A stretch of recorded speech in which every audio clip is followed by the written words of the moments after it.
Let me start it this way. This sort of panel came together because I had the opportunity to meet someone named Lehman Baird, who is the inventor of Hashgraph, which is a completely different, new distributed ledger technology, not blockchain. And I had Lehman on the program, and I was really sort of blown away by this technology, and I wanted to learn more about it. And there's sort of a lot of hype in the blockchain and crypto space around cryptocurrencies and everything else, and I thought this would be a really great opportunity to bring in something totally new, and an opportunity also to open it up to the audience to kind of learn what this technology is, how it's different than blockchain, how the protocol works, and kind of open it up to questions early on and get an opportunity to kick the tires on this. So I want to let you guys first introduce yourselves. Mance, why don't you go first? Sure.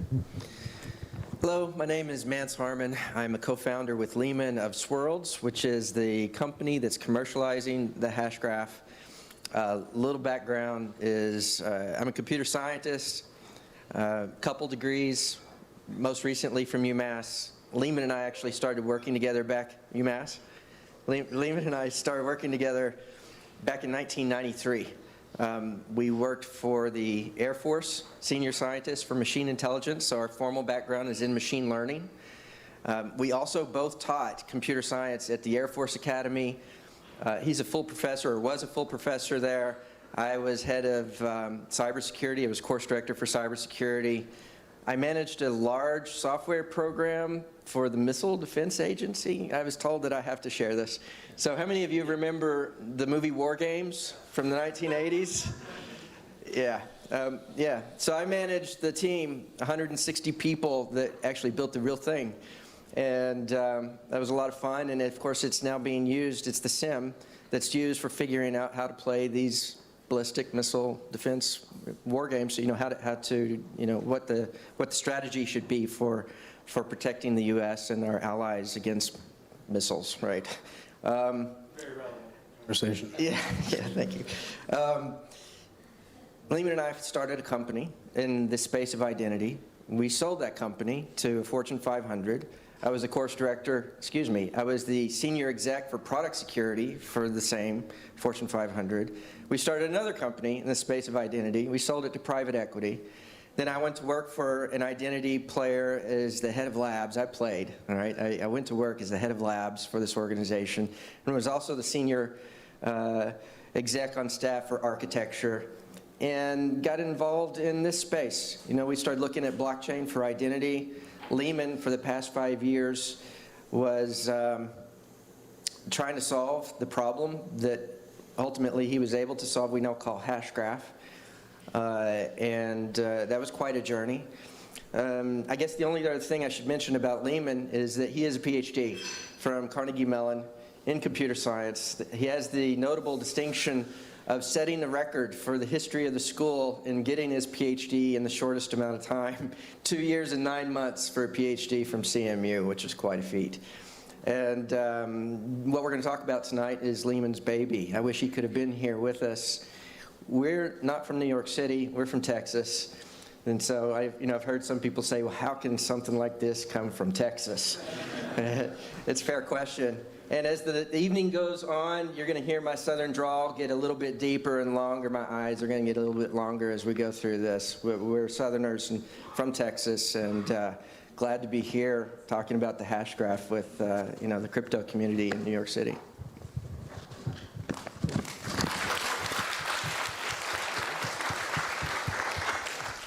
So I'm Jordan Freed, and I spent the last 6 years over in Budapest, Hungary, of all places. But I'm not originally a New Yorker, and I'm also new to the city. But I sort of came into the crypto space accidentally, in that the previous software company I ran, which was a virtual private network service, the #1 demand we had from our customers was accept Bitcoin as a payment method, and I said, what the hell is Bitcoin? So we integrated BitPay, we started receiving this Bitcoin, and it wasn't until the value went up that I started to really realize what this thing was. That company was acquired at the beginning of this year, and then my wife, who's here, can vouch for this, but I basically begged her to move to New York City to sort of figure out what to do next. And that's sort of where Andrew comes in and Dr. Baird. Dr. Baird's one of those guys you meet who you know your life will never be the same after you meet him. He's just one of those brilliant minds, and I think what he's invented here and what we're going to talk about is a testament to that. But I ended up making an investment in Swirlds, the company, and then couldn't help myself but drop everything and join the team full time to I guess really help take this thing from obscurity to the point where people know who we are. How many of you have heard of Hashgraph before this evening? Oh, wow, a fair number. Okay, so I hope that if we do this a year from now, that it's all of you. So that's my story. Great. Oh, is this on? It is on. Okay. Oh, there we go. So I'm Andrew Masanto. I know a lot of people here, actually, a lot of friendly faces. Thank you for coming out. I'm inviting everyone to come and sit down at the front. There's tons of room, and it doesn't look as comfortable standing up, so please feel free to come on down and sit down at any point in time. I was traditionally a lawyer. I was trained in common law at the University of Sydney in Australia. Moved to London to work for an English law firm, same law system. And then while in London, I saw the sort of craze of the internet. I started a company called Altitude Shoes. It's still running right now, and I sold that. And then I got into internet marketing, started a company called HireClick. That was at the beginning of the SEO and PPC boom. And I sold that, and Jordan, the way I know Jordan is he took my place in the company. So he was the incoming, C-level executive that basically took my place, which you never kind of really have a great relationship with when someone's coming to take your place, even if you sell the thing. But that's how we first met, and a lot of really good companies were started, and there was the guy started TopTal was also working on stuff. So Jordan eventually left that company and started Buffer.com, which he sold this year, as you heard. Then I came to, I sold that company, went to LA, went to music school because I had enough of company building, thought I'd just retire for the rest of my life. Came to New York. And then I got an email from an MIT lecturer that saw that I was interested in. Had some interest in blockchain. I knew about the technology. I'm a bit of a mind geek, if you like. I like reading about stuff like that. And he introduced me to this concept called Hashgraph. So I had a call with Mance, and I was like, well, this is interesting. And I'd been investing in multiple things before. And then I really kind of went down this rabbit hole until I got to the very bottom, and I realized that this technology could be really transformational.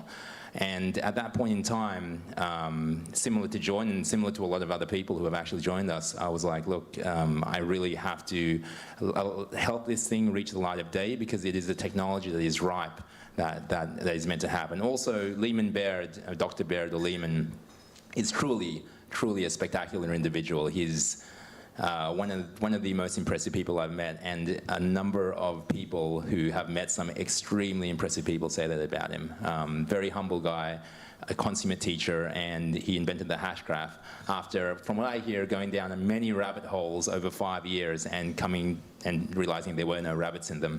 And then one day reaching down and pulling out the biggest rabbit you've ever seen, which I think this is. So that's my story. Thank you, Andrew. Thank you, Mance and Jordan. So why don't we first start off with kind of an overview of what Hashgraph is, or what you think is so transformational about that, and then maybe we can double back and kind of explore the distinction between Hashgraph and blockchain within the context of distributed ledger technology, and then we can begin to focus on some of the transformational innovations with respect to Hashgraph, like the Gossip Protocol, how that's done, and virtual voting, and why that has allowed basically this explosiveness in terms of throughput on the network. I've done a back of the envelope calculation myself, and I've shared it with the guys here just in terms of this as a metaphor. And this network moves at roughly twice the speed of sound relative to the speed of a snail, if you want to compare it to the blockchain network in terms of speed. It's pretty remarkable, and it's hard to really put your mind around it when you recognize that fact. And it's also secure, very secure. And I want to talk about that too. So why don't you just give us a general overview of what Hashgraph is, and then we can sort of talk about those distinctions. Sure. Well, so first of all, it's not blockchain, as already been stated. Blockchain as a term refers to both a data structure, a chain of blocks of transactions, as well as a consensus algorithm. An algorithm where a community of members who each have a copy of the chain can come to an agreement about what new block to put on top of the chain. They all put the same block on top of the chain, and so that the community can stay in consensus, stay in sync, so as it were. Hashgraph is not a chain. It's a graph, as you might expect. And the graph is created by each member of the community, contributing as they, at any point in time that they desire, transactions to the community. And the community receives transactions all the time. You know, every member, when they feel like it, submits a transaction to the community. That transaction flows throughout the community. Each other member of the community receives transactions, and they construct this graph that we will talk more about. And as new transactions flow on top of the graph and get added up or stacked up on top of each other, at some point in time, very quickly, the community comes to an agreement on the order of the transactions within this graph. That sounds like magic, and it looks sort of like magic, but it actually works very well, and we'll talk about how architecturally that works as we go through this. But the advantage of this approach is that, one, there is no proof of work, if you know what that means. It's not efficient, it doesn't have the inefficiencies that proof of work blockchain has. It's extremely fast because the members of the community can contribute transactions whenever they want, and the community all receives those and comes to consensus on the order very quickly. And it's not bottlenecked. There's no chain. It's a graph. And so we can achieve hundreds of thousands of transactions per second, for example, within a single peer-to-peer network. In scale, we can go to millions, or whatever you want to achieve in scale, with multiple shards, multiple networks of communities of computers. And it has security properties that are unmatched in the market. You talked a little bit about blockchain there and about the chain. Can you go into a little bit more detail, sort of geometrically, what a blockchain is, so people can sort of understand that and what that significance is in terms of security, yeah, and in terms of how it relates to proof of work, slowing down the network in order to achieve a secure sort of consensus? Let me sort of start with first principles so that everybody can understand. What is the point here, right? Let's talk about databases for a moment. When you have a database and you have an application that writes to the database, if the database accepts what we'll call write transactions, or transactions that change the information within the database, as well as read transactions that you read information from the database. If it accepts both, write and read, then it's definitionally a master database. And of course, these have been around for decades. The market then evolved to address concerns of redundancy and disaster failover and disaster recovery by creating a copy of a database to the side, perhaps, sort of conceptually, where every write transaction goes to the master, but then those writes also get replicated over to the slave database. You can read from the slave, the application can read from the slave, but the application can't write to the slave, okay? Then the market evolved a little bit, and it became possible for the application to write to both databases, both copies of the database. In this case, it's what we would call multi-master database. And there are some technical reasons why this is attractive, but this introduced a problem.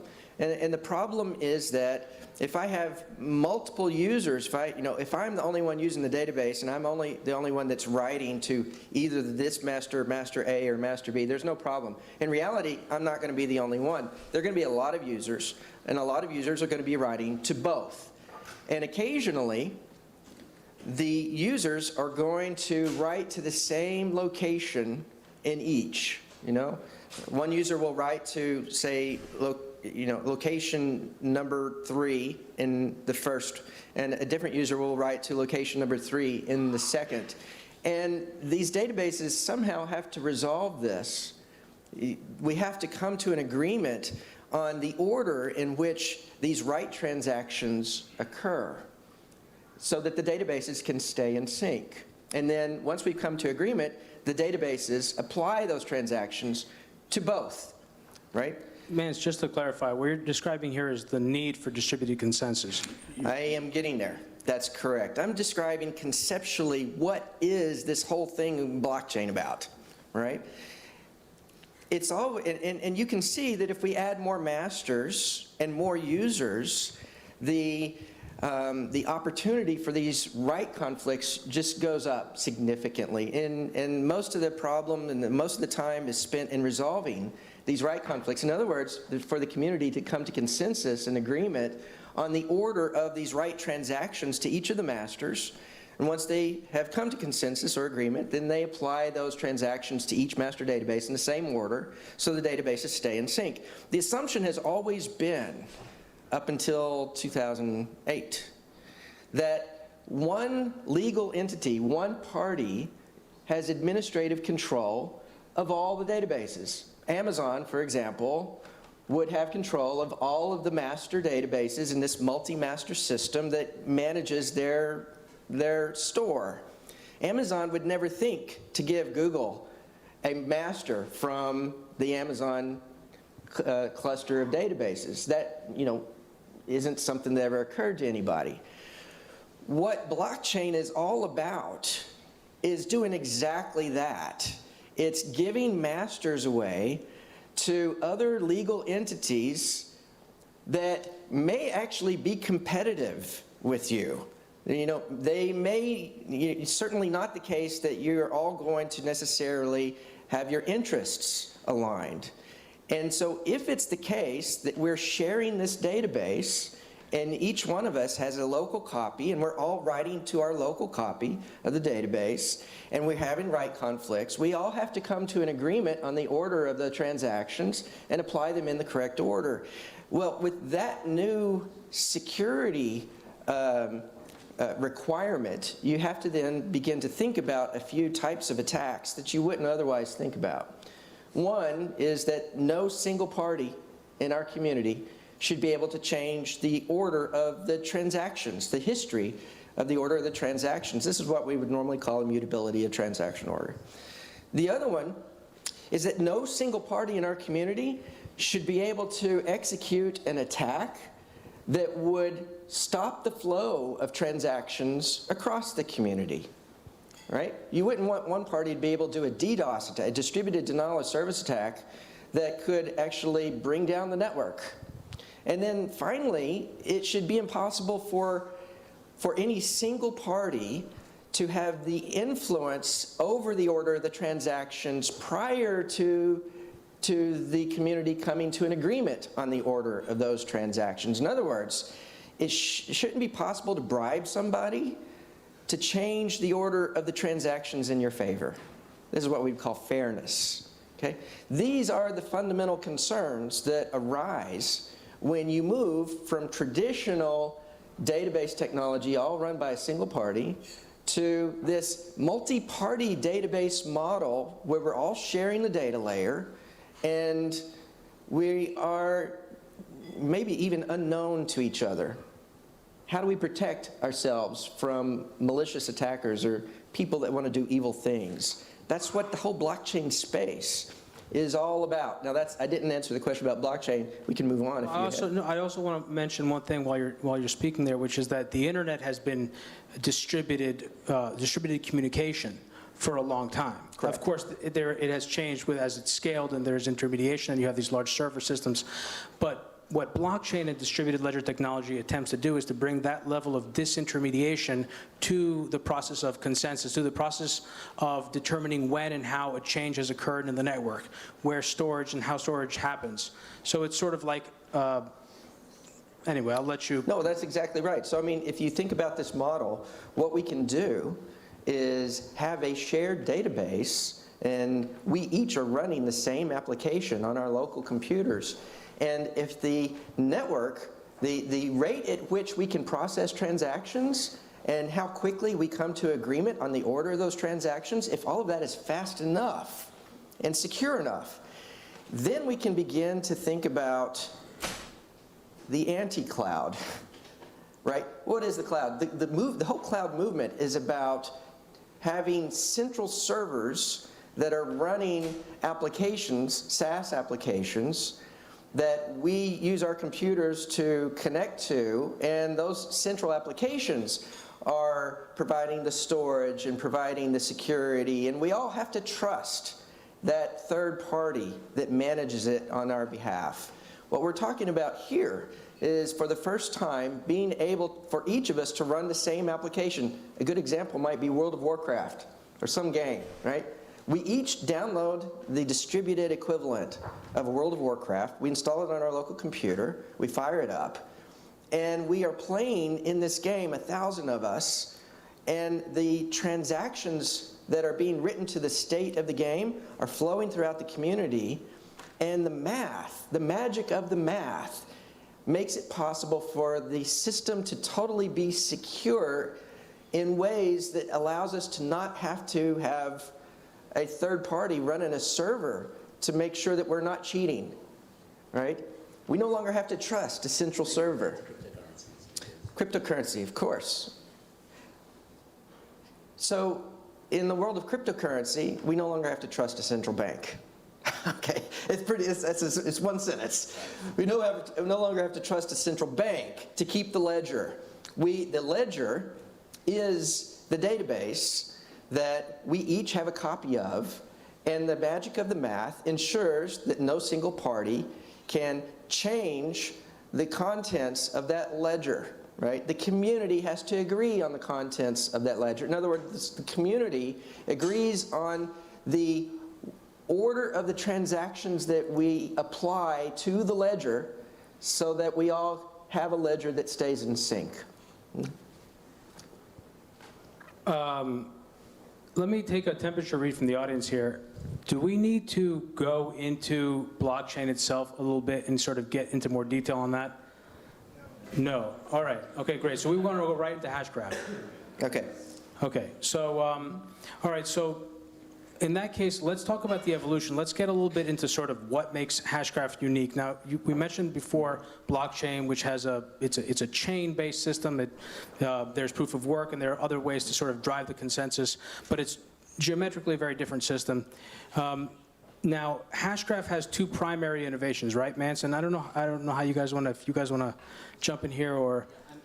Yeah, go ahead. Yeah, so I think a way to look at this is when we talk about Hashgraph a lot, we talk about ushering in of what we feel will be the fourth generation of distributed ledger technology. So the first generation being Satoshi Nakamoto's white paper.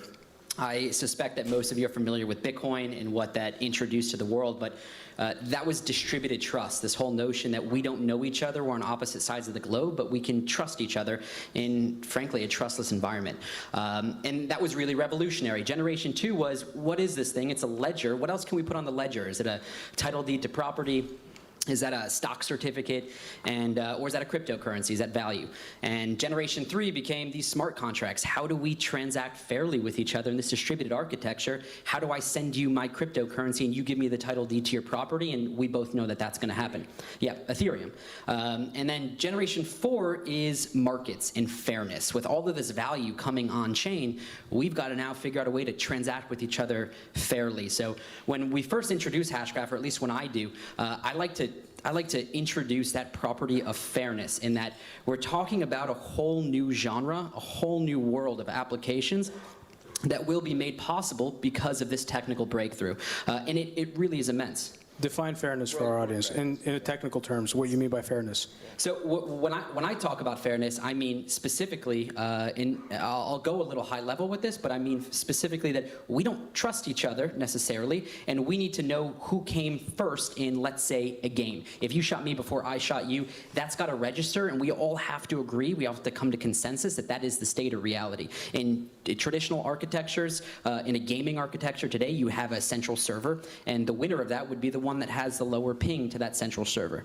And the point is that to do that currently using a distributed ledger like blockchain is just too difficult because of the level, the latency of the network. No. So when it comes to fairness, the requirement is that there's no single party that has the opportunity to influence the order of transactions prior to the point where the community comes to an agreement on the order of transactions. In blockchain, you have all the miners that collect all the transactions. They put them into a block, and then they compete with each other for the opportunity to publish that block to the rest of the miners to go on top of the chain. The problem is that the miners individually decide if a transaction goes into the block, so there's not necessarily fairness in access to the network. And number two, if they choose to put the transaction within the block, then they unilaterally determine the order of the transactions within the block. So they do influence the order that the community comes to agreement on of the transactions. Right? That's the fairness we're talking about. And Jordan is absolutely right. When it comes to games, you know, which one of us actually pulled the trigger first makes a big difference. And so you need to be able to preserve the order the transactions actually flow into the network. That's the fairness property. Or in a stock market, obviously, as well. Or in a stock market or if you're trading monitoring platform. traffic on a highway. Or an auction. And this is right? the gossip protocol. Because of the way that the network is gossiping the information, you're able to achieve fairness, correct? Let's talk, am I missing? I mean, yes. it's not entirely it, but Yes, yes. I just, Go ahead. well, I want to get into this. These two real innovations on the gossip protocol, on the gossip side, in terms of gossiping about gossip, and the way in which you vote essentially virtually, which eliminates the entire sort of latency of a really robust network. Talk to us a little bit about how that. First of all, what does the graph look like? Because that's relevant here in terms of the creation of events over time across the network. Talk to us a little bit about that, the gossiping, and how quickly you can arrive at consensus, and the significance of the ability to arrive at consensus and to no longer need to ever look back in time, and what that means for the data on the network. Yeah. Can I just say something really quick? You should answer that question, but I just wanted to add that the real innovation for me, I mean, Jordan saw the fairness. The real innovation for me was speed, to be honest. I mean, if you think about 1999, you know, we were using 56K modems, and then you couldn't visualize where the internet would go, what applications would be available. You know, when we received broadband fiber optic cable, like, you know, this is why I'm excited about this, because the application use cases haven't been invented yet. I mean, I can think just from my mind's eye that there would be markets, there would be auctions, you know, because you have fairness, because you have speed, there'd be games, but really the sky's the limit when you add speed to this network. So when I first discovered it, the most exciting thing for me was speed. Fairness was a necessary property to do some of these things. You're not going to compete in a stock market where you don't know that, you know, where there's not a mathematically guaranteed fairness. Anyway, you guys, I've participated in ICOs before where I've sent money and I don't know if the miner is putting it before, but I don't get into these ICO deals, right? Because I'm not in control of the fairness, neither is the network. The miner determines who comes first. Anyway, so do you want to take it from? Yeah, why don't you answer that, and then what I want to do is, anyone who has, I want to open up the floor early to questions, because I know we got a lot of smart people here, and I want to give you all an opportunity to ask thoughtful, pointed questions, especially, so monitor yourselves. The more sort of thoughtful and pointed and relevant it is, feel free to sort of look out for that, and Genevieve will have a mic, and I'll look to see who wants to. Mance, go ahead. Yeah, sure. So how does Hashgraph work? There is a category of consensus algorithms in the literature, the academic literature, that we refer to as pure voting-based algorithms. They have fantastic security properties. I mean, they achieve the gold standard of security from this world, the distributed systems world. It's something called asynchronous Byzantine fault tolerance, BFT, asynchronous BFT. The problem with this category of algorithms is that they are impractical in their bandwidth requirements. Conceptually, the way they work is that each peer, each member of the network, is asked to cast a vote on a question, and they all are asked to cast a vote on the same question, and when they cast that vote, the way in which they do that is by sending their vote to every other member of the network. And when every other member of the network receives a vote, they have to send an acknowledgement that they've received the vote to every other member of the network. And then there may be multiple rounds of this process that's required in order to come to an agreement on the order of a transaction or two. In other words, the bandwidth requirements blows up, grows exponentially fast in the number of votes that are required and then the number of peers that are in the network. For this reason, they aren't actually used in practice. There are no practical pure voting-based algorithm implementations at the scale that we need for what we're talking about here. The question then is, how do you achieve the same level of security and the fantastic theoretical properties without casting votes over the internet or over the network? And the way you do it is this. It turns out, and this is Leeman's moment of inspiration, this is his aha moment. What he realized is that where we started this conversation at the very beginning, we are each running a local copy of a database. And if these databases are going to stay in sync, then anytime there's a transaction that needs to be written to a database by anyone, those have to go to everybody. All transactions have to go to everybody. That's the minimum bandwidth required just by the laws of nature. It turns out that if you add a tiny amount of information on top of that, basically, if Alice talks to Bob and passes Bob a transaction that she's made to her local database, an update, if you will, and at the same time, she tells Bob who she spoke with last. If prior to talking to Bob, she received a transaction from Ed, then when she passes a transaction to Bob, she tells Bob, oh, I last spoke to Ed. And everybody does the same thing.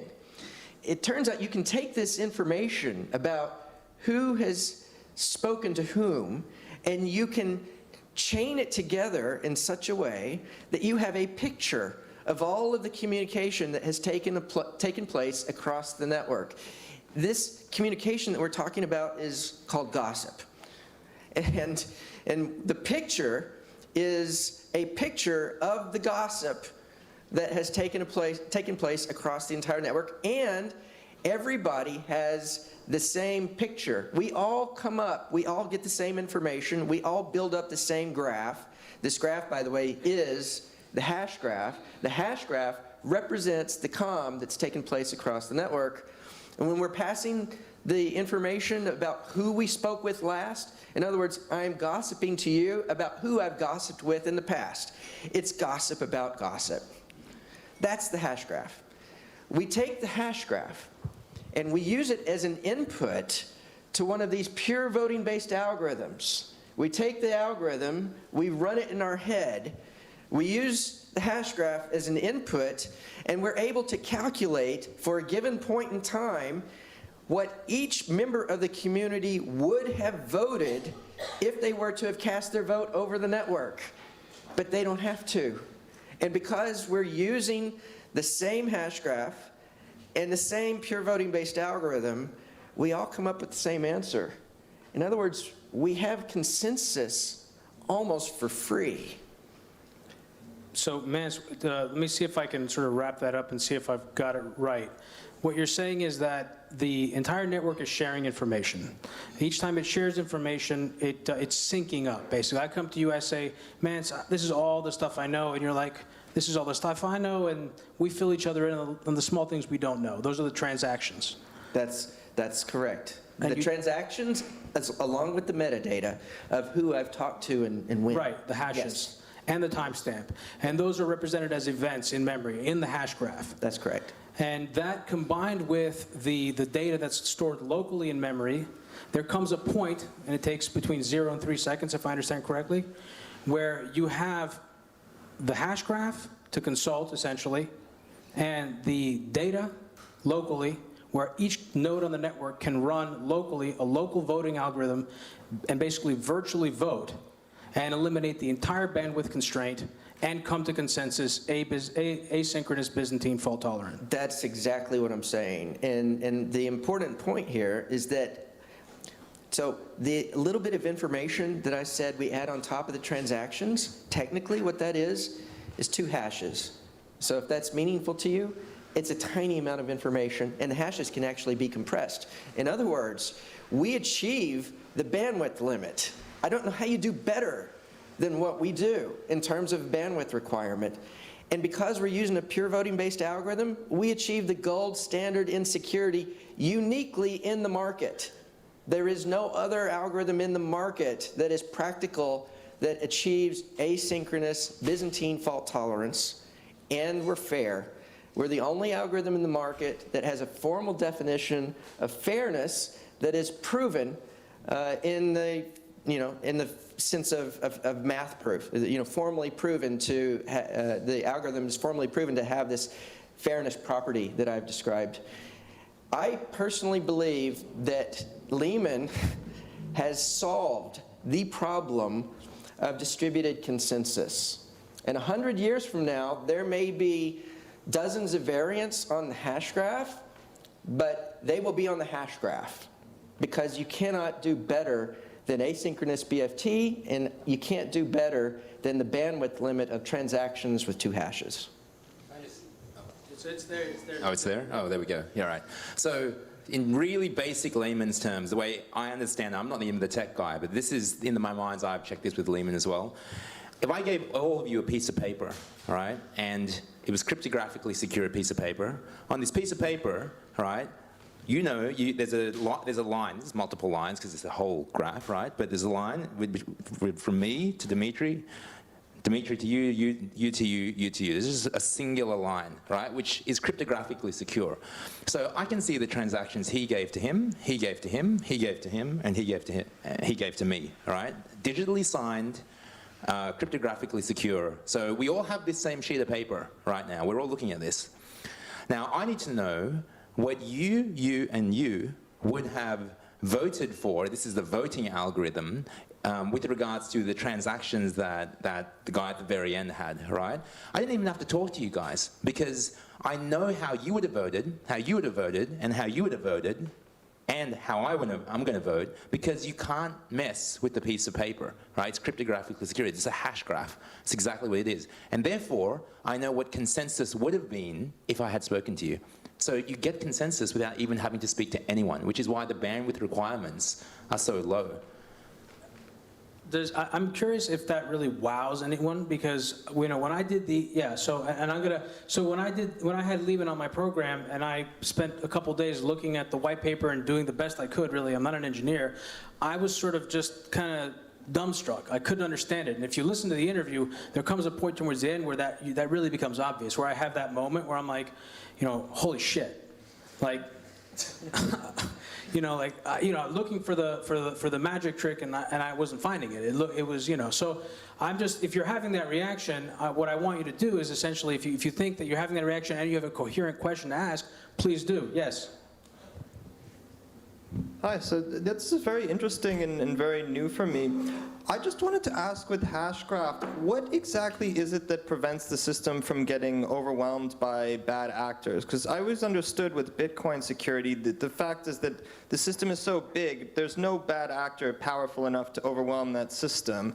And correct me if I'm wrong, but based off what you said, it seems like Hashgraph, even if it's more efficient, has solved the scalability problem by dividing it into little sections. What's to prevent, if that is the case, what's to prevent people from overwhelming that? Like if we were at a poker game and it's me and 4 people trying to beat the one other person, like that person doesn't have much of a chance. So in this case, how would that analogy work? Yeah.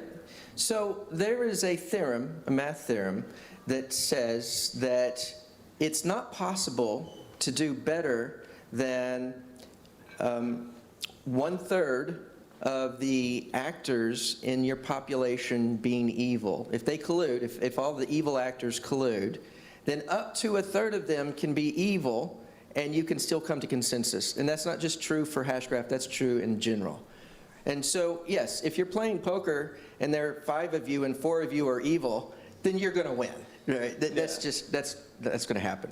And so it's again, and it's not that this is specific to Hashgraph or in any sort of way, but the larger the population, the more secure that the system is as a whole, because it becomes more difficult. The theory is it becomes more difficult for to attract at least a third of the population being evil to collude. Now, I disagree with the premise, and this may be a little controversial. I disagree with the premise that Bitcoin is too big to be compromised, right? I mean, it is possible, hypothetically, for China to shut down the Great Firewall and partition the system, nationalize the miners, and kill the whole chain, right? They could just wipe it out if they chose to do so, technically, all right? And so, but again, it has nothing to do whether it's Bitcoin or EOS or Tezos or Ethereum or Hashgraph or anybody else. If more than a third of your population is evil, then they can do bad things.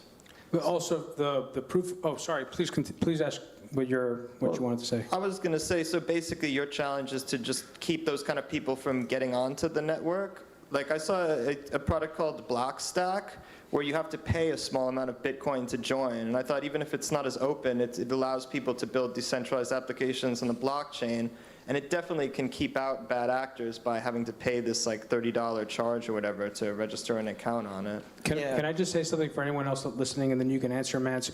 We're moving here into on non-permissioned networks, what we're talking about here, public stuff. So I just want to clarify that as well, but go ahead. Yeah, so right, the market is split into two halves, right? There are the public networks that allow anybody that wants to download the software and participate as a full node. You know, that would be the term, a full node. And this is what we're talking about. If not more than a third of the full nodes are evil, then you have some security. If more than a third, then you're out of luck.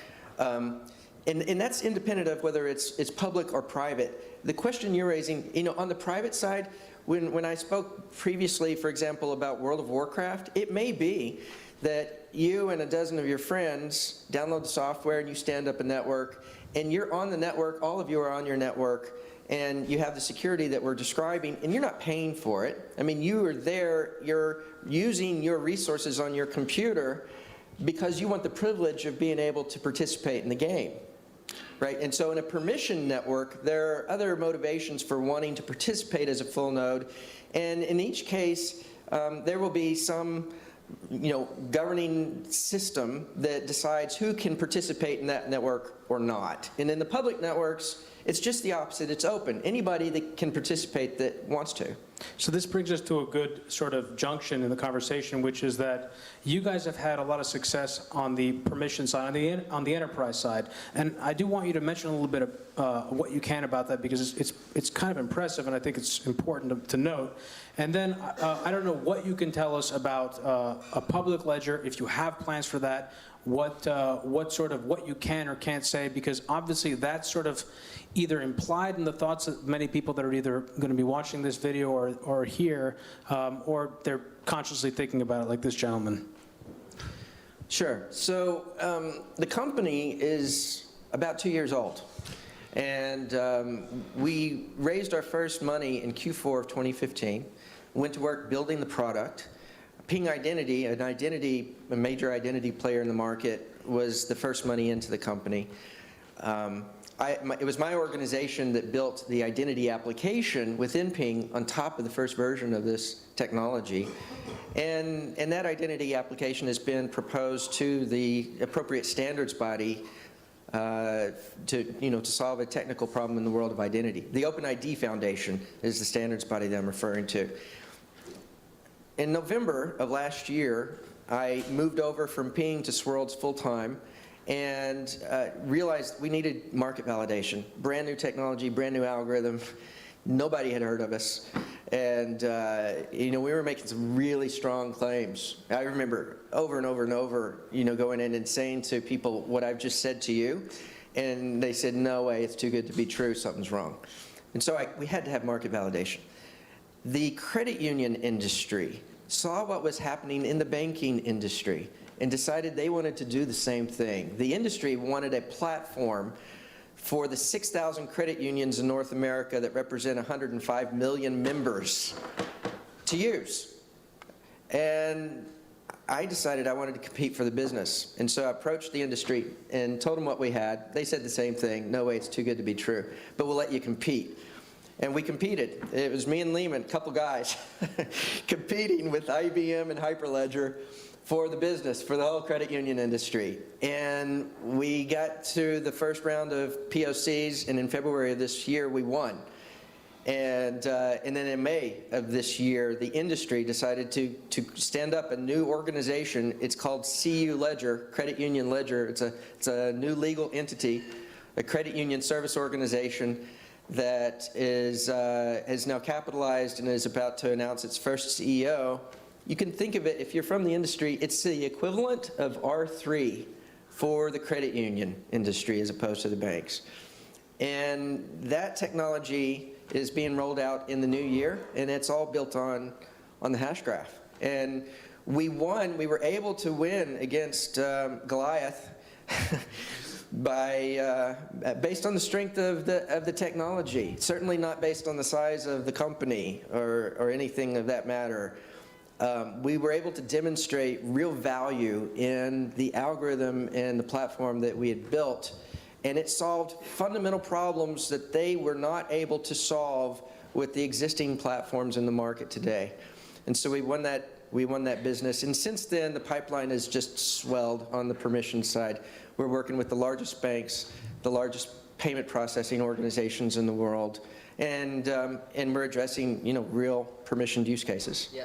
So I'll just jump in there quickly, and then I'll turn it over to Andrew. But it really is, the distinction I want to make is that Swirlds is the company that created the IP. And on that side, what we do, again, as Mance mentioned, is create or help companies use our tech stack to create private permission-based networks. So in these organizations, they're standing up their own nodes, and they manage them, and then they can build their vertical applications on that stack. That's different from what Andrew's working on here, and I think we can share a little bit more. I'd love to know what it's like to develop on the platform, and how does someone get an SDK, and what's that process? Yeah, that's a really good question. So we actually just went out to TechCrunch Disrupt, and the reason we were out there was to sponsor the hackathon. And this was a big what if for us. So we were really nervous that no one would develop on it, and we just put the SDK out there. Keep in mind, guys, we're a newer company coming out of stealth. We don't have fully built out documentation like a company like Heroku or Wikipedia or something. So as it turned out, in 24 hours, we had some amazing applications built, a real fully built out MMORPG. If you go to DevPost and just Google SF Disrupt 2017, you can see a bunch of these projects. The winner, we gave a prize to a team that actually built a distributed Sotheby's architecture where you could actually submit a bid via an SMS API called Hyphenate and submit a bid to the consensus algorithm, which would pick the winner. Accenture, who also sponsored the hackathon, actually gave their prize to a Hashgraph project who we also wanted to pick, but they had given their prize to a project called Ground Zero, which effectively used a mesh network type architecture to ensure that in a disaster like a hurricane, that the network would stay up and people could get an SOS signal out to emergency services. But you want to talk about the public side? I won't. I mean, we haven't announced a public side yet. Everyone is so interested in the public side. It's so clear that this technology has massive implications for the public side. What was that gentleman's name who asked the security question? Hunter, your question is the most interesting question when it comes to public side. I mean, permission side, you can secure the nodes, right? But the public side, that's where it really counts. And if you just join our Telegram channel and wait a couple of weeks, I guarantee you will love the answer, okay? But I cannot talk about that right now. So that is the most exciting sort of thing that I think everyone here is really like jazzed up about learning. I can say one thing. Yep. So one thing that is, I don't mind addressing at this point. If you have asynchronous BFT, and let me say what that means, at least in part. In blockchain, you never come to 100% certainty that the order of transactions will never change. It's probabilistic. With each new block that goes on top of the chain, the probability goes down that it's going to change, or that the coin that I've paid to you, the merchant, is going to disappear in some sense. With the hash graph, you have 100% certainty on the order of transactions, and you know for sure that they will never change. You have a math proof that you can take to a court of law that will stand up, right? It's not probabilistic. It's within a few seconds or less, depending on a lot of factors. You know for sure that the order of transactions will never change. It turns out that if that's the case, if you can have asynchronous BFT within a single network, a shard, if you will, then you can actually scale this in ways that the asynchronous BFT property, this incredible security, level of security, is maintained across the entire network in total, which is not the case in the existing platforms today. So starting with the very best building block in building your scalable system allows you to build a system in total that is unparalleled in the market, right? You start with the best bricks, you're going to get the best house. And asynchronous BFT is the key to that ability to scale. And that point being, that's why the blockchain network can fork. The Hashgraph network cannot fork. I mean, the forking is sort of part and parcel of this whole thing. That's a piece of it. That's correct. That's a piece of it. There are a number of issues that you have to address in order to have good governance of a public network, if we were talking about a public network. And the security is one of those. Another one is the ability to, having technical controls in place that make it possible for the governing body to actually govern.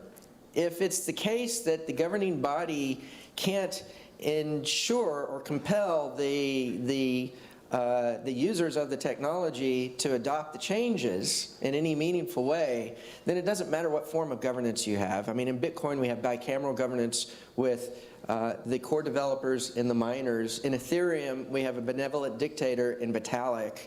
And in both cases, we see chaos in the markets because the chains will fork into competing, or split into competing concerns, competing chains. And so, Vitalik made an interesting comment earlier this summer in a podcast with A16Z, paraphrasing, where he said, basically, the best that we can do to move the community forward is by taking advantage of each crisis as it occurs.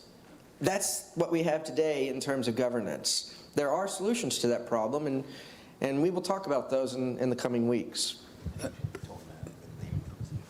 Yeah, and also, do you have a question? Yeah, I do.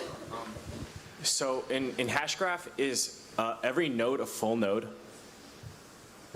Yes. I mean, you don't have to be, right? I mean, if you wanted to have a copy of the hash graph or the data structure, but you didn't want to participate in the sense that you're gossiping transactions or storing information, et cetera, then you certainly could do that. You don't. So it's not like we have full nodes and partial nodes in sort of the traditional sense, but there's nothing that prevents a party from sort of being a passive observer of the hash graph. Okay, so for like the light nodes, how would the state updates to like that node be? Yeah, well, so if a light node is simply accepting the transactions in the appropriate order, in the community consensus order, they have a local copy of the state. They just update their local copy of the state. They just aren't contributing anything, right? I wouldn't write to my local copy of the state new transactions for me in that sense if I'm a light node. I have a copy of the state. If it were a cryptocurrency, the state in this case would be the list of all the wallets in the population and their balances. That would be the state. And if you're a passive observer, you can see the transactions flowing in consensus order, and you take those transactions and you update the wallet balances as appropriate. And you would have a copy of the state that stays in sync, even though you're not changing it directly. Oh, yep, that gentleman right there. How do you apply this to Well, wait for the mic there so we can hear you.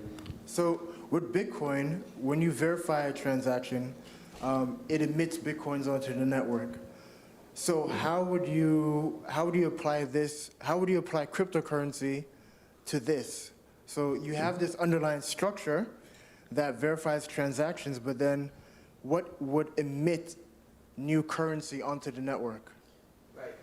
So I'm not going to give you the answer that you're looking for tonight. But I will talk about it briefly. I will talk about it briefly.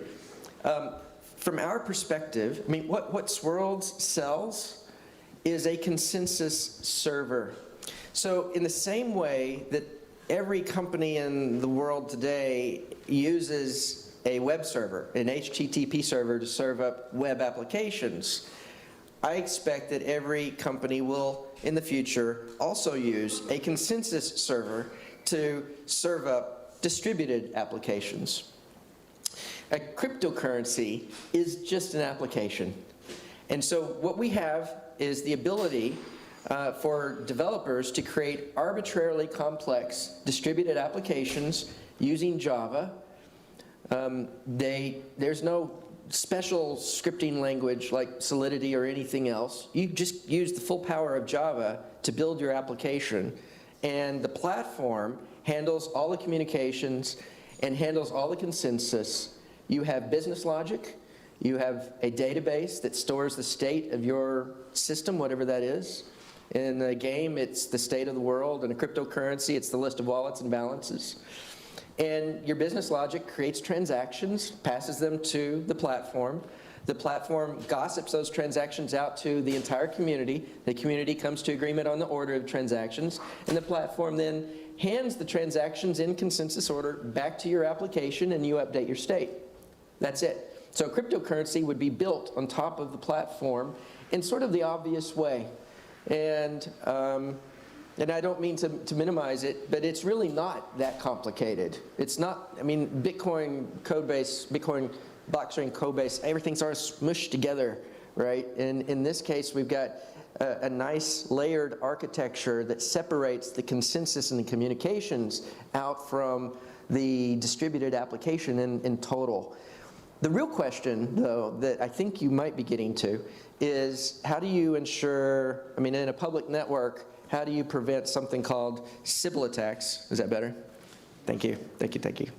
How do you prevent something called Sybil attacks? In other words, how do you prevent for example, a state actor from standing up a bunch of nodes all at once and easily overcoming the 1/3 threshold that we talked about previously? It turns out there are ways to do that, and we will announce those. So, can someone, Genevieve will bring you a microphone.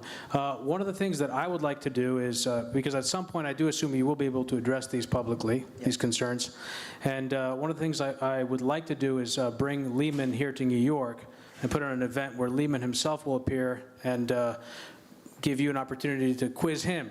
And he can sort of explain all of that, which I think will be just super exciting and amazing and awesome, and I would be very excited to host that. Yes, please. Yes, gossip, which is, I wanted to ask about how secure is it compared to PGP, the encryption? How clean is the encryption compared to PGP? We don't create our own primitives, okay? So if that means anything to you, then you'll know exactly what I'm talking about. It is cryptographically secure. If I'm a node and I submit a transaction to the network, the gossip that we're talking about, what that means is that I am calling two friends and passing them the information. They are calling two friends and passing information, and this transaction flows through the population exponentially fast. When I pass the information to one of those friends, I am using standard crypto to ensure that the community knows that the transaction actually came from me and that it hasn't been tampered with. And so it's cryptographically secure using all the standard techniques that the entire industry uses. There are no new crypto primitives in our implementation. Yeah. Yes, most of us in here are probably familiar with the revenue model that the creators of Bitcoin, Ethereum, and Ripple Network had in mind when they created their products. So can you talk to us a bit about the revenue model that Swirls has in mind as it relates particularly to Hashgraph? Yeah, well, so Swirls addresses the permissioned use case. And so Swirls sells those consensus servers to enterprise customers. On the public network, it's not the same. And the way to think about this, in one way to think about this, is that, and it depends on what you mean by revenue model. Let me touch on two things. When there is a public network, it will be the case that the participants in the network are all compensated for their participation. So the miners today, they participate in a lottery, right? And the miner that solves the crypto puzzle first gets paid a bucket of coins, and they get the transaction fees associated with the block. In this other model that we're talking about, all the people that participate in the network will get paid at a rate, sort of like a utility or maybe a salaried employee. They will get paid for how much bandwidth is contributed, how much storage is contributed, and how much CPU cycles, how many CPU cycles are contributed. And so there will be no ambiguity, right? If a 16-year-old kid stands up a node in their basement and runs that 24/7, they're going to make a certain amount of money. And if all goes well, they'll pay for their car payment with that amount of money. Right?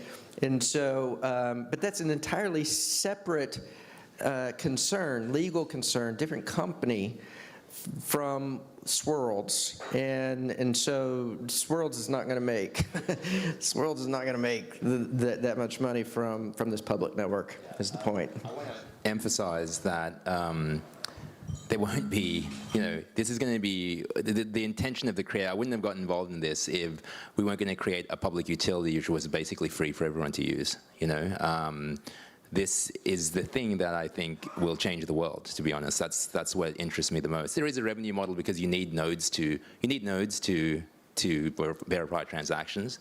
But, and the other thing I wanted to mention is that because it's not proof of work, I mean, Bitcoin now is, I love Bitcoin, by the way, look, it is the forefather, right? But it is eating up 0.1% of the world's electricity. You can Google it. It's a huge, huge problem. It's a humongous amount of massive amount of energy, right? What if it becomes even more proliferant? What are we looking at, like a couple of percent? You're looking at like that is going to contribute to the melting of global ice caps, et cetera, et cetera, et cetera.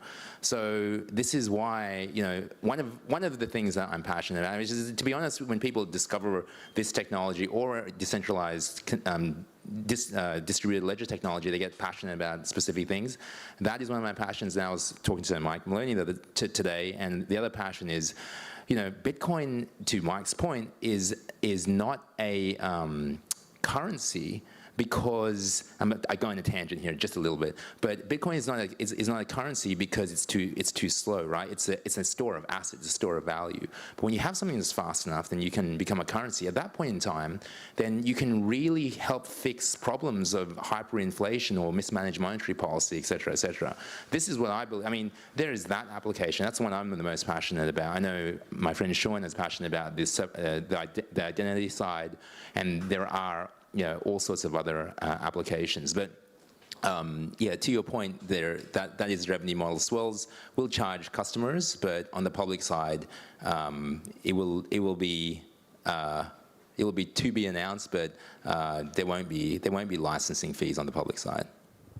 No, it's going to look very similar to what you're already familiar with, right? Application developers will build distributed applications, and when they make API calls, they will pay for those API calls with the currency. And there's no license. You just use the currency to make API calls. There's a question. Go ahead. Yeah, I got a lot of questions. So, and I'm wearing two hats, an investor kind of hat and an engineer hat. So from an investor perspective, do you plan to have an ICO? I'll jump in here. So the answer to that is no. We're not like anything else in the market. And in fact, I think we're very careful about that from the sense that what we're trying to address are much larger market problems, namely governance in blockchains that are out there today. So the short answer is no, we're not doing an ICO in the pure sense of what you see these ERC20 tokens being. So what we are doing is releasing eventually, and we'll share more information about that as we can, but a public protocol that you'd be building on top of. Yeah, just an ICO, right? Initial coin offering. It is to build a protocol. Just deductive reasoning. Of what's out there in the public. If we've built this for credit unions, do we need to raise 200 million, 100 million, 5 million, 1 million, even like a couple of 100,000 to transfer it to a public network? Why would we raise that money unless we're trying to scam people? It doesn't, well, I mean, I guess you could use it to get people involved, but then you'd want, I want to give each of you $100 of allocation or something like that, But the technology stack was built. This is why when I discovered this, I was like, this is insane. Like, these guys are all raising 200+ million for this, and this guy from Texas has actually discovered this. I had to go down the rabbit hole to make sure it wasn't BS. But when I got to the bottom, I was like, I can't believe this actually works. And so to your point, will there be an ICO? Well, you just think about it, like, there doesn't really need to be one, I can't really say too much more, but you just, there'll probably be a sale of some sort of coin if a public ledger were to happen. Yeah, and just one. This is okay. And just one more point to that. These ICOs, I think what you're really seeing happen, and this is just more of commentary on what's happening in the market, is that this is the evolution of venture capitalism. I think it's really important. Not all ICOs are shit. There's a lot of really great projects out there. What we've got here is not theoretical. It's not a white paper. We're not raising money to launch a project. We already have that. As Andrew mentioned, the tech stack is built. You can go download it right now, actually, on swirlds.com/download. You can download the SDK. We have 6 demo apps in there, fully built out, you can play with. You can take them apart. So again, I think ICO in the purest sense right now is to raise money or to distribute a token. We're not using it as such. Yep. That's a great answer. The other question I have is about the tech side. So how the Gossip protocol is solving the CAP theorem as a consistency, availability, and partition tolerance? Because it's really similar, it seems like, to Cassandra, which is AP almost C. Yeah, I always get these things mixed up. What I can tell you is this. If the network were partitioned, it would not come to consensus. Okay, so unlike Bitcoin in this case, just as an example, in Bitcoin, if the firewall, the Great Firewall of China, were shut down, then the populations on both sides would continue to operate, and the chains on both sides, would continue to grow, and blocks would be put on top. And if it were the case that an attacker could use their wallet on both sides of the chain, they would be able to spend their money on both sides of the chain. And in our case, the whole population has at least two-thirds of the entire population has to be available to vote, as it were, to come to consensus. And if the network is partitioned, then the consensus just stops until it's no longer partitioned. Mance, the Hashgraph forms a sort of genealogical tree, right? Where you look backwards in time and you're able to get to a point where 2/3 or more, it's basically super majority voting, are able to verify that they're all seeing the same thing. How would you explain that sort of to sort of layer on top of what he's asking? Yeah, so the famous events, essentially, like. Right. So here's the deal. The question is, how do you put the transactions in order? You have a graph, and the graph represents the gossip, about gossip that's taken place in the network. The transactions themselves actually just sort of go along for the ride. They're the payload in the nodes of this graph.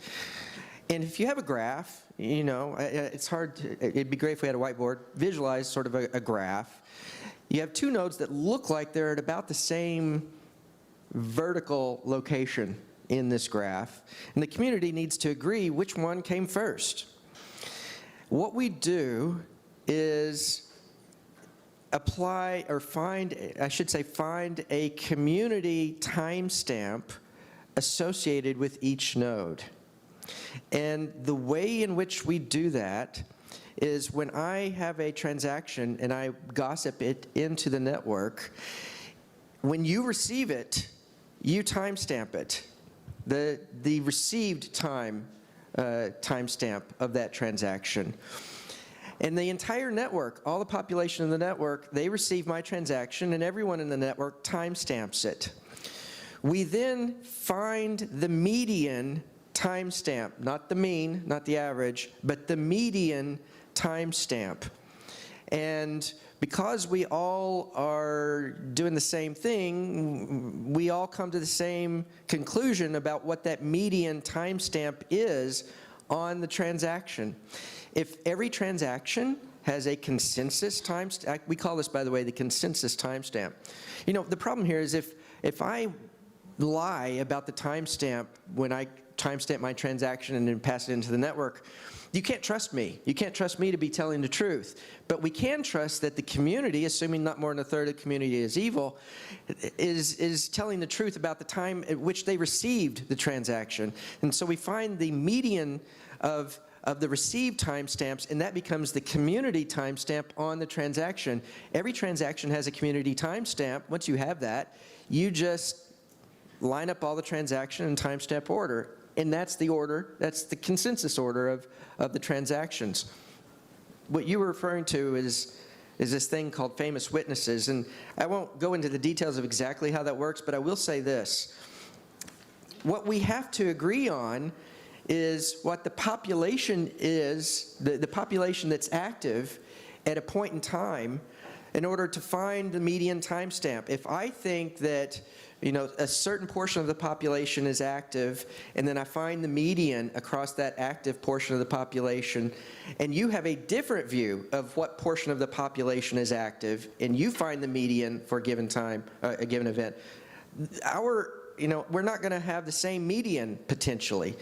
And so we have to come to agreement for a given point in time, what is the active set of nodes?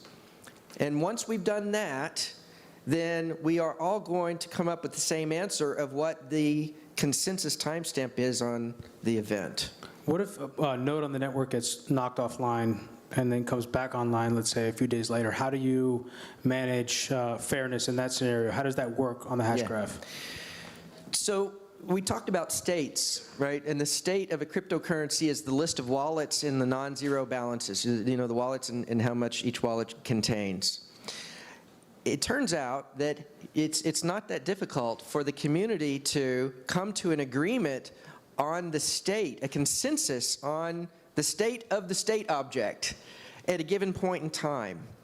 And we do this regularly, periodically, frequently. And so if a node drops offline for any amount of time, any lengthy amount of time, and then comes back online, what that node does to sync back up is just ask any one of the other nodes, send me the latest consensus state. You know, the community comes to an agreement at a point in time on the state object. Send me the latest one of those.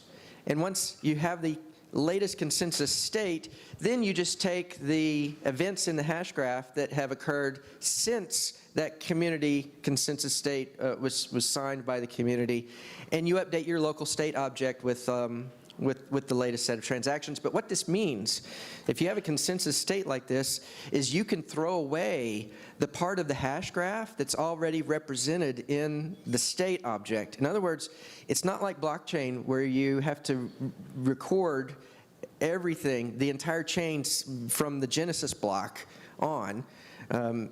you only have to keep the portion of the hash graph in memory that's recent since the last community-signed state object.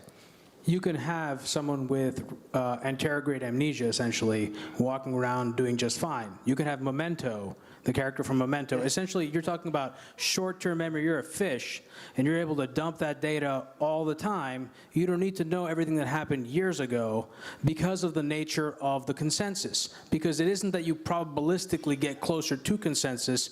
You know that you're sure at a certain point in time, and you know you'll never need to look at it again, so you can dump it, is what you're basically saying. That's right. So all of history is represented in the state. And the community comes to agreement on what the state looks like at a point in time.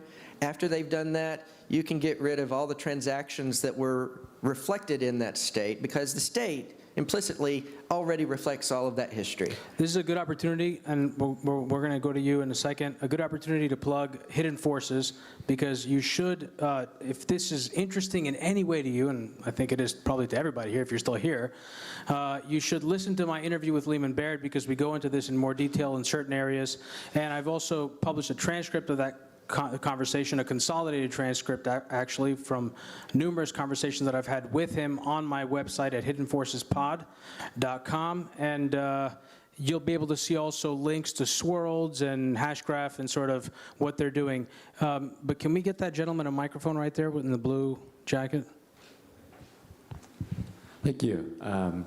First, I want to say thank you. This is a really intriguing and expanding conversation. Really enjoying a lot of your analogies, and I'm happy I came. First, I have two questions. First question will be a little bit simpler than the second one, might be a little bit more complex.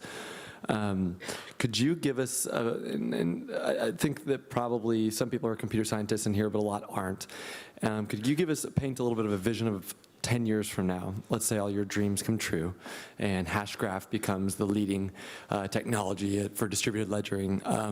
What is the difference in somewhat of our daily human interaction for pretty much the average human, and what does it look like, and why are things so much better 1 decade from now if everything goes exactly as you would want it to? Okay, I'll start.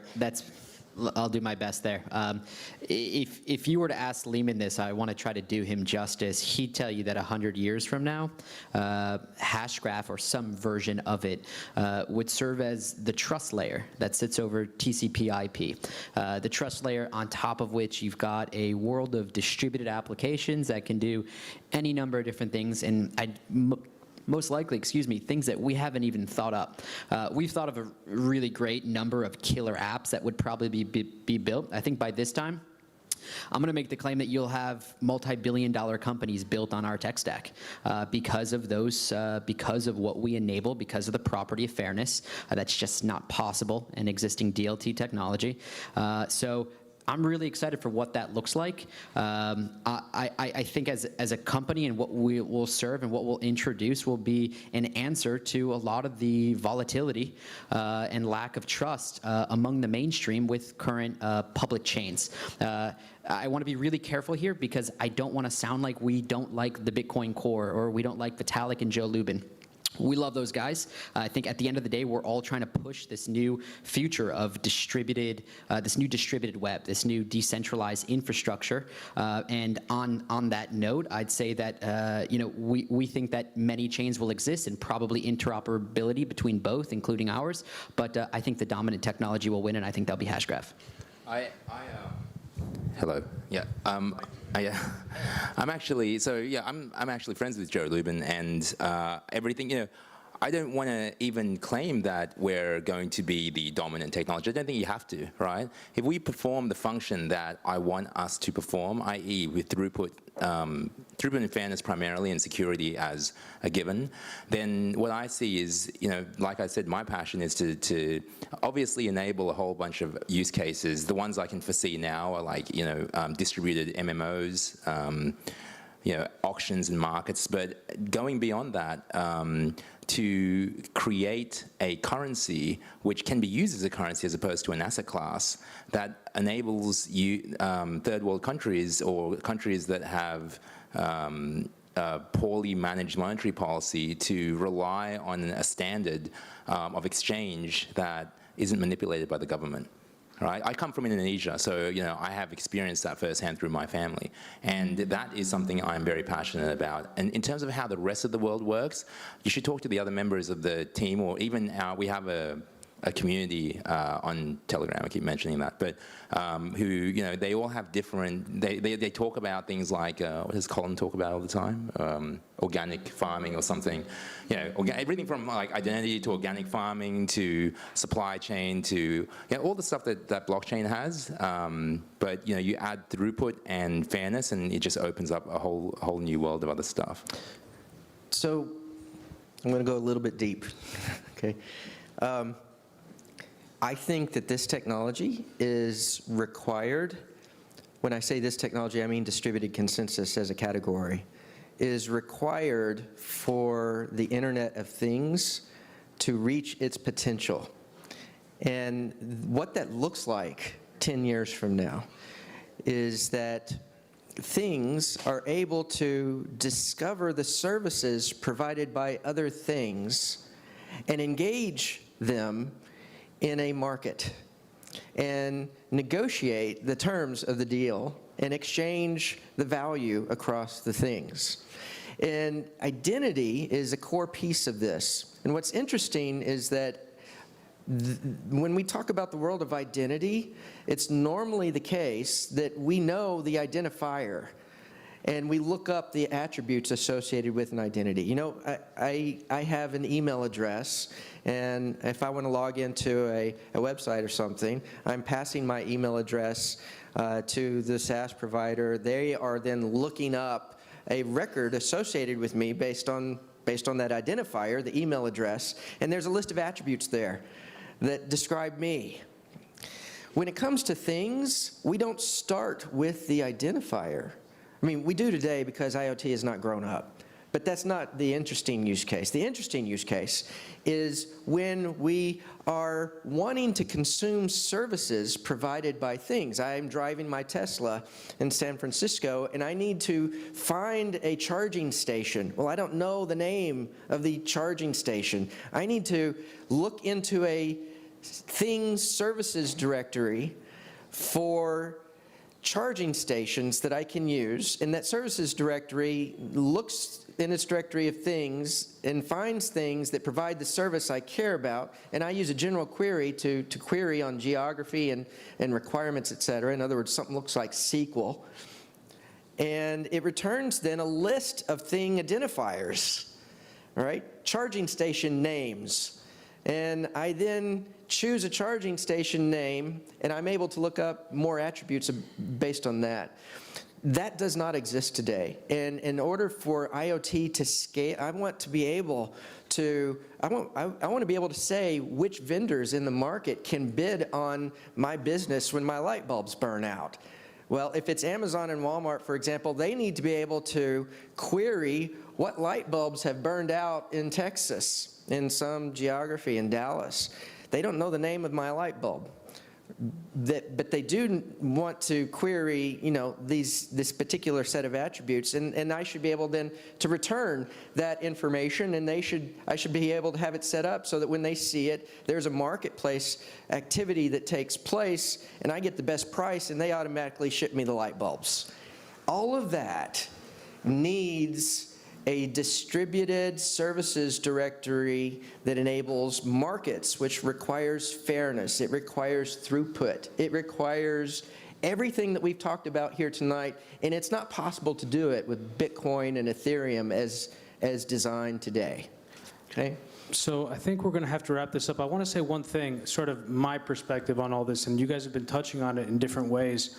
Why I personally am attracted to this technology, not Hashgraph specifically, but distributed ledgers and sort of distributed technologies in general. We are living increasingly in a world that is intermediated by layers of technology. And a world like that, if we want to exist in that world as we are, as human beings with agency and liberty, and if we value these principles within which we currently operate as human beings, if we want to be able to maintain that in a world in this technological future, doing it on a server gives us absolutely no security in terms of how we end up sort of living our lives. I mean, it's the classic sort of big brother case. And distributed systems are the way that we can sort of try to get there. Again, technology is imperfect, and this is not a thing. I'm not trying to suggest that this is like the solution, if there is any solution. I don't think that actually there is. I think it's a work in progress, but I think that is sort of why I'm attracted to it, and that's why I wanted to put this panel together, because I think these guys may actually have solved the problem of scale, which would enable the use of distributed ledger technology to enter the mainstream. And that would be a total game changer, not just in terms of the amount of money that would be saved, but just the disintermediation of everything in ways that would be really profound. And that's why I brought them here, and that's why I wanted as many of you to come and sort of pose questions, and that's why I want to do this again with Lehman in the near future when you guys have maybe some news to share with the rest of us. Thank you. Thank you.